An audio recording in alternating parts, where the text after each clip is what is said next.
गुरुजी, आज आप हमें किस कवि के बारे में बताएंगे?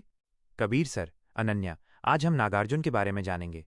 इन्हें जनकवि भी कहा जाता है क्योंकि ये जनता की भाषा बोलते थे। अनन्या, गुरुजी, इनका असली नाम क्या था?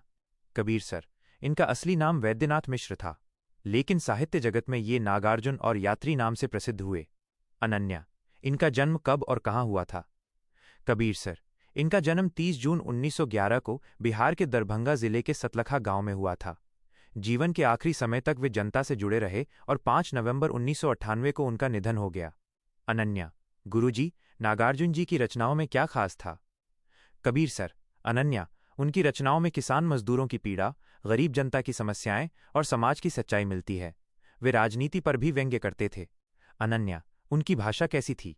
कबीर सर, उनकी भाषा बहुत सरल और बोलचाल की थी। वे कठिन शब्दों से बचते थे और सीधी सादी भाषा में गहरी बातें कह देते थे। यही कारण है कि उन्हें जनकवि कहा गया। अनन्या, गुरुजी, उनकी प्रमुख रचनाएं कौन सी हैं?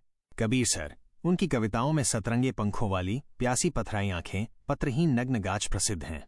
उपन्यासों में बलचन्मा और रति अनंत बहुत चर्चित रहे। अनन्या, साहित्य में उनका स्थान कैसा माना जाता है? कबीर सर, नागार्जुन का स्थान हिंदी साहित्य में जनता की आवाज के कवि के रूप में है। उन्होंने साहित्य को समाज बदलने का साधन माना। अनन्या, गुरुजी, हमें नागार्जुन से क्या शिक्षा मिलती है? कबीर सर, अनन्या, उनसे हमें ये शिक्षा मिलती है कि साहित्य केवल भावनाएं व्यक्त करने के लिए नहीं, बल्कि समाज की समस्याओं को उजागर करने और सुधार लाने के लिए भी होता है।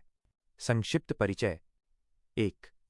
जीवन परिचय। जन्म 30 जून 1911 ई, सतलखा गांव, दरभंगा बिहार। मृत्यु 5 नवंबर 1998 ई, दरभंगा बिहार। असली नाम वैद्यनाथ मिश्र। उपनाम माइनस यात्री और नागार्जुन।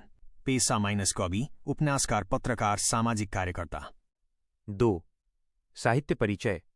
साहित्यिक विधाएं: कविता, उपन्यास, निबंध, पत्रकारिता। विषय: किसान मजदूर जीवन, समाज की असमानता, राजनीति, जनजीवन की समस्याएं। विशेषता: माइनस जनकवि, जनता की भावनाओं को व्यक्त करने वाले। 3। भाषा शैली।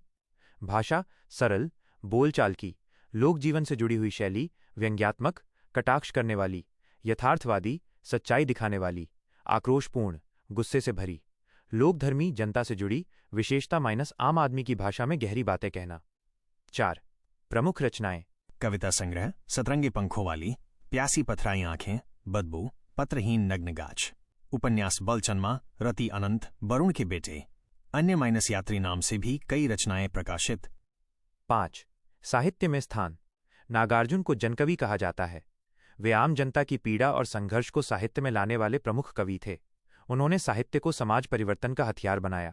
निष्कर्ष: नागार्जुन जनता के सच्चे कवि थे। उन्होंने आम आदमी के दुख दर्द को कविता और उपन्यास में जगह दी। उनकी सरल और व्यंग्यपूर्ण शैली आज भी लोगों को सच बोलने और अन्याय के खिलाफ आवाज उठाने की प्रेरणा देती है। और हाँ, कबीर सर की कहानियां बातों बातों में याद करवा देंगे।